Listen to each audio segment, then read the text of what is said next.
Greetings and salutations, folk. Welcome back to another episode of Crown Jewels here on the PLD Projects Network. I am your host, PLD, and this episode is kind of a cleanup episode, house cleaning, if you will, on multiple levels. Got a lot of different things going on with this. As you know, if you've been listening all the way throughout, I'm always tweaking this show. I'm always tweaking what I'm doing with this show and how to better present stuff to you. The first tweak we're going to make is that I have added more playlists. That's right. How many playlists can one man have, you say, especially about Queen? Well, don't ask me that because I could have ultimate amount of playlists. I could have many playlists, millions of playlists if I really wanted to. But for the sake of clarity, if you look at the sheet, I always give you the Google sheet that I use, and I let you have my Spotify, my Spotify playlist that I'm making. I wanted a little tweak. It's not much different, but it's a little bit of a tweak. So real quick, I'm just going to go over that. We have Queen Crown Jewel Light, Queen Crown Jewels Main, Queen Crown Jewels Expanded, and Queen Crown Jewels Complete.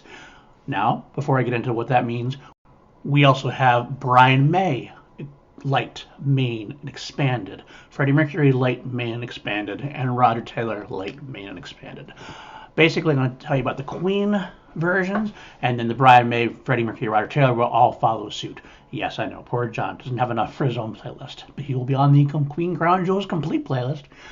What does it mean, Light? Well, Light is the Spotify playlist. This is for the real casual. You'll be able to find all these tracks on Spotify, and again, I'm going to be linking my own playlist, so you can don't have to hunt them down yourself. It'll be ready to go. You can just listen to mine anytime you'd like. The main playlist, Queen Crown Jewels Main, this is the main list I basically use for myself. This is going to be almost exclusively just Queen. There's a potential where I might use a live version of a Brian or Roger doing a Queen song, or Queen Plus potentially. If they really are the crown jewel of the album, then or of the song, then they will be used. It's also only going to be officially released tracks. The only reason I can't put this version on Spotify is it might include some tracks that were officially released that just aren't available on streaming at this point, and I had to upload them to my own YouTube Music, which is why I still use YouTube Music, because I have thousands of unofficial recordings that I can't find streaming anywhere else. But it's still a little bit more of a casual list. It's a little bit more expanded from the Light. Speaking of expanded, the expanded list is where we're going to include even more tracks. This is going to be the unreleased stuff. They may not always be in the greatest sound quality. This will be the deep dive, including a lot more unreleased tracks, some live tracks that aren't available on streaming, and they might not even be in the greatest quality. I'm going to try to find the best versions of them for you to listen to on YouTube, so you can hear them for yourself, even if you can't quite put them on a playlist. Unless you're crazy like me, I'm going to download them from YouTube and then put them on a YouTube music list somewhere. Finally, Queen Crown Jewels Complete will basically be all of the crown jewels in one playlist. It's going to combine all of the expandeds, the Queen, Freddie, Brian, Roger, as well as including the John solo track, the one or two John solo tracks there. And you know what? I might not be done. I haven't done this one yet, but after I'm all done and the year is going to take me to get through all the Queen songs, I might add another playlist and do the collaboration and or guest playlist. But that's a long time away. Let's talk about that when we get there. Okay, now the second reason this is kind of a house cleaning episode, much like I did at the end of Queen, the self-titled album, where I wanted to kind of add some things that weren't there initially. I decided as I was going through that there are a lot of official live albums that do have extra songs on it that don't fit any of the categories. Of course, when I have the live versions, they usually go, I consider them during the crown jewel of the song. When I had Keep Yourself Alive, I listened to the live versions we have.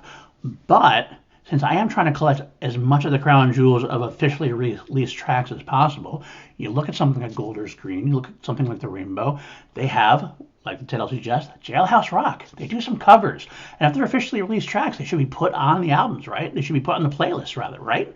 So I have to do that. So even though I didn't do it for Queen 1, the first album, I'm going to catch up now and do it today. That's why this episode is called Jailhouse Rock and the Early Tours.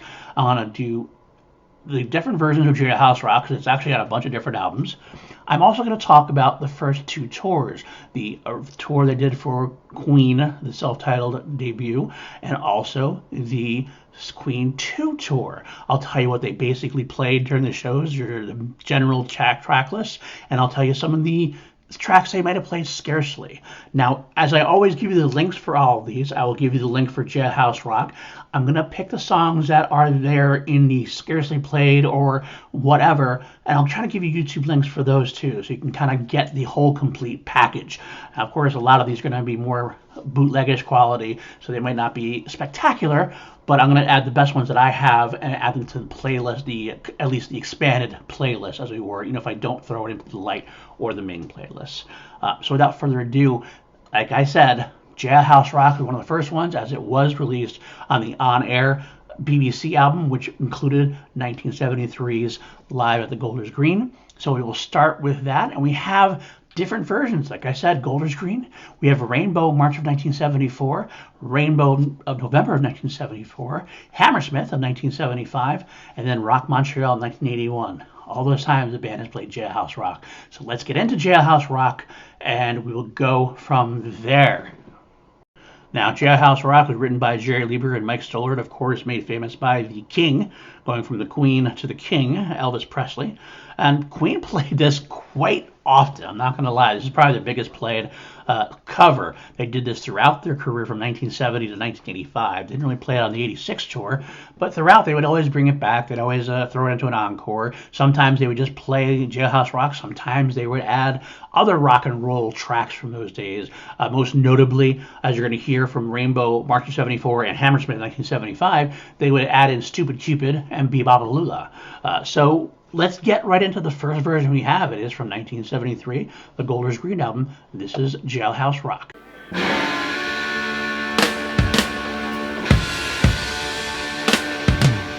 Well, there it is, a little short, a little sweet, a bit sloppy, but a lot of fun. Freddie's playful vocals really are the highlight of it. Not much else to talk about there, as it fades after about a minute and a couple seconds. So there it is, just for completeness sake. Not bad, not a bad beginning. Let's see what the next one has.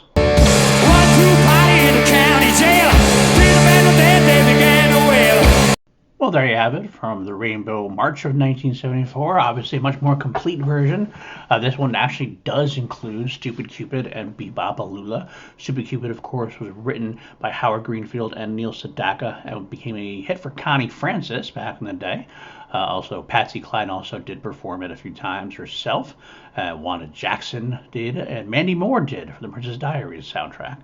That's one of them. And Bebop was written by Gene Vincent, Donald Graves, and Bill Sheriff Tex Davis. And it was recorded by Gene Vincent and his Blue Caps. Those are the two little snippets of versions of songs they put into the middle section of the track. As you can tell, it was kind of a nice little segue. The Queen does do medleys pretty well, so it's not a bad idea to have a little bit of a rock and roll medley there. I do appreciate what they did there. I do think that her sound recording is a little muddier than the 1973 version, but you can already tell by this point it's already a crowd favorite. Like the fans there know they're going to play it probably, and they definitely sing along, dance along. It's kind of an old reliable. I do like the ending of the track. It really shows that early Freddie playfulness. And also some nice Brian improving here and there. So it's a nice version. I do appreciate that one. But let's see how they do in November of 1974.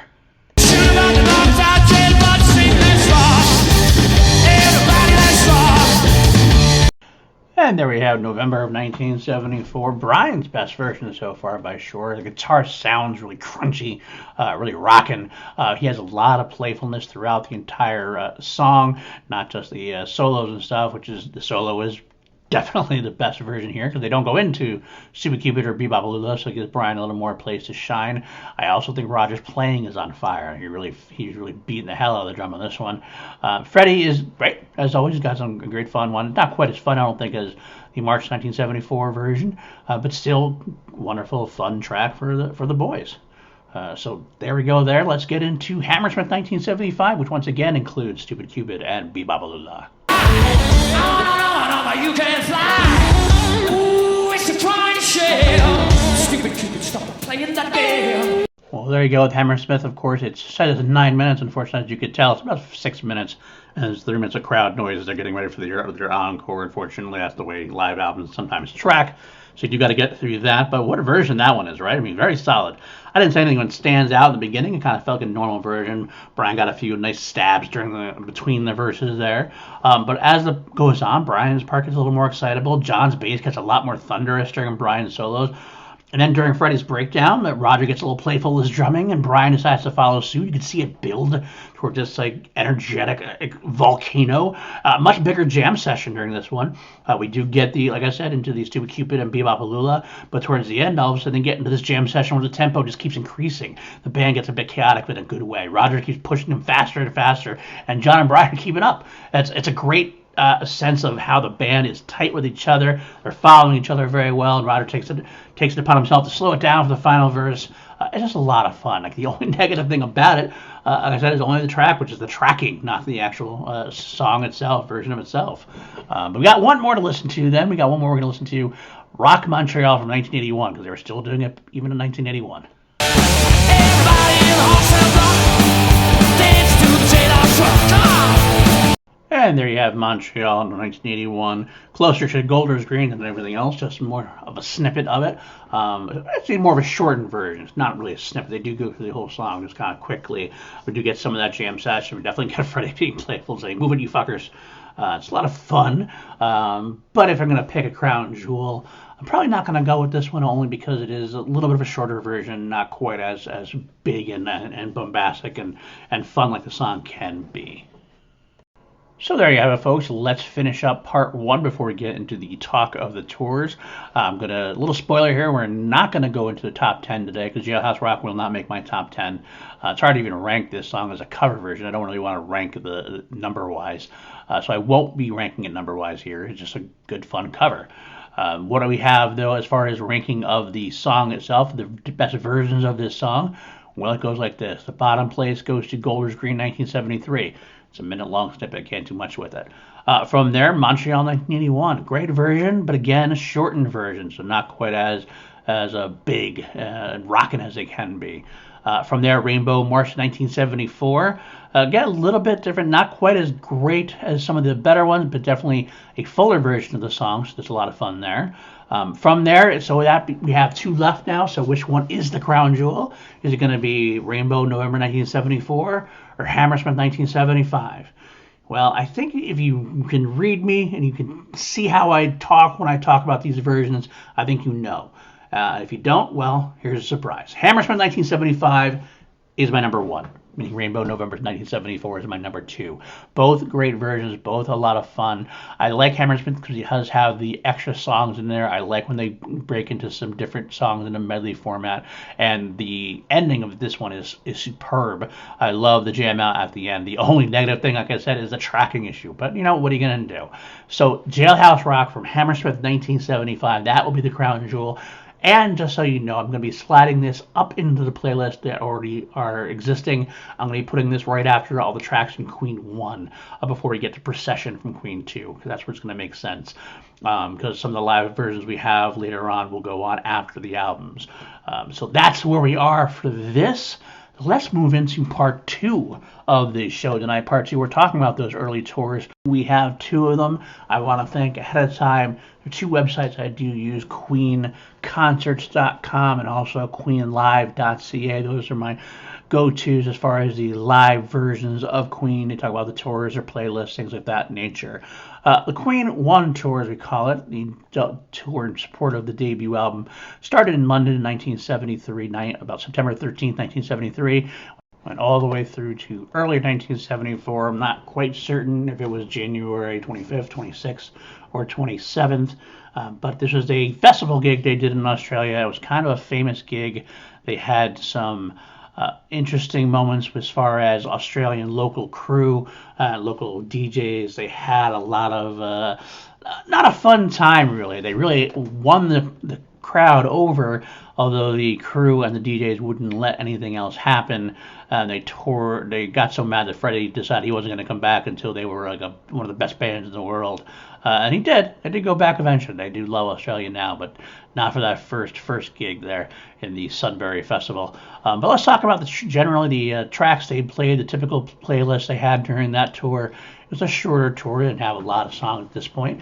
They already opened with Procession, which is the Queen 2 song. Obviously, they were well into writing Queen 2 when Queen 1 was released already, because it took them a long time to get Queen 1 released after they recorded that. So I have a couple of Queen 2 tracks in there. It's Procession, followed by Father to Son, followed by Son and Daughter, Ogre Battle, Hangman, which, like I said, they used to play a lot during the early era. Unfortunately, still never have that studio version anymore. Keep Yourself Alive, Liar, Jailhouse Rock, and they usually did include Shake, Rattle, and Roll, Stupid Cupid, Bebop-A-Lula, and then go back and finish up with Jailhouse Rock. They would do Big Spender, which will come in later on because it was officially released in a different gig in 1986, and they would close with a song called Bama Lama Bama Lou, one of those other rock and roll type songs that they would do. Some tracks they did play scarcely, interestingly enough. Stone Cold Crazy, reportedly possibly a different slow version. That's a rumor. No one's really ever really truly confirmed that.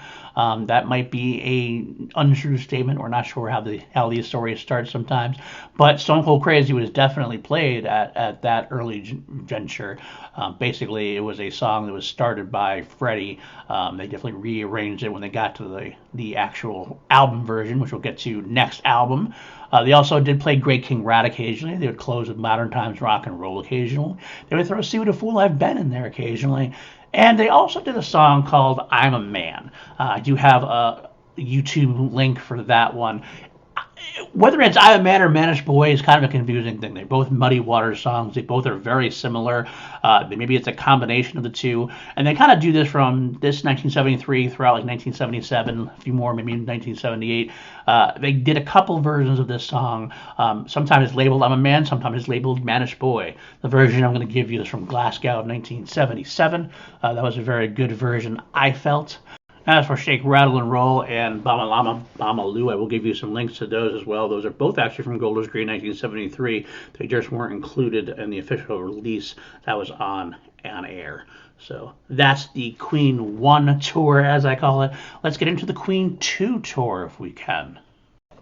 This one started in March of 1974, March 1st in Blackpool, in the UK, and goes through a American leg as well, and ends up actually in New York May 11th in 1974. This, of course, included the Rainbow gig that was recorded and released on Live at the Rainbow 1974.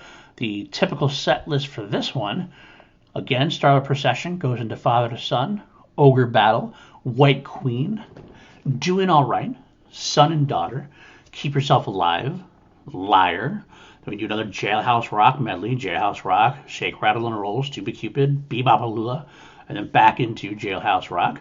They would do Big Spender quite a few times as well, Big Spender being from the musical Sweet Charity, which, side note, I was involved in production with in my senior year in high school. They also did Modern Times Rock and Roll as a closer at this point still. Tracks played scarcely throughout this, well, Great King Rat for sure, Hangman, Seven Seas of Rye, Bama Lama Bama Lou again was more of this scarcely played, but still definitely played. See What a Fool I've Been. And of course, as we learned much more recently, the Fairy Feller's Masterstroke was played at least in London at the Rainbow in March of 1974, since we have it on the officially released album. But there are the two tours. I hope you like this as a nice additional segment. We'll go into more tours as we end the albums. Nice little way to clean up and finish up the sections, and that's where we'll end it. That means next week we're going to be starting the new album. It is Queen, it's Sheer Heart Attack album, the second album they released in 1974. They were very productive at this point in their young career. It's one of my favorite albums of all time, and I hope you will appreciate it too. Had a couple of big singles on it, starting to get to more of those songs that you're going to have heard before. You can really get along and sing along to them as we listen. And where can you find me, folks? You can find me at Paul_Denuzio on Twitter. You can also find me at patreon.com/PLD Projects. That's right, we have a good crew over there. We have a nice Facebook chat group going. We do some extra content, some hangouts. Please, they are wonderful people. I hope you come join us there. I do want to shout out a few of them: Danielle Ramirez, Brandon Buckingham, Brandy Parker, Jeff Alterman, John Lestrina, and Kelly W. And the rest of you. I couldn't do this without you. Thanks for helping me keep the lights on. And of course, join me on all my other PLD Projects podcasts. We have Class Action, and we also have Two Mediocre White Dudes on Film. I urge you to check those out. But until next time, folks, keep on rocking, and God save the Queen. Bye now.